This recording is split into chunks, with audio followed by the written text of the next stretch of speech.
Welcome back to Speller Tutorial Services. If you find this video clip useful, please like, share, and or subscribe to our YouTube channel. In today's tutorial, we're going to find the area of this given circle. And first, let's go ahead and write out the formula for the area of a circle. And the area is equal to pi r squared.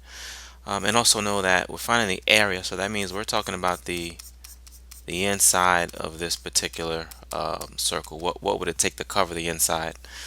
So here we're just going to do a basic substitution. We have pi and we have a radius squared. Here our radius is 4, so we're going to write 4 squared.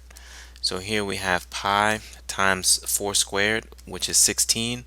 So here we see that the area is actually 16 pi, and if the units on the 4 were, for example, inches, it would actually be inches squared. So for this example, we're going to say that the area of a given circle with a radius of 4 inches has a area of 16 pi inches squared. Alright, so that sums up the tutorial. If you found this useful, please like, share, and or subscribe. And as always, have a great day.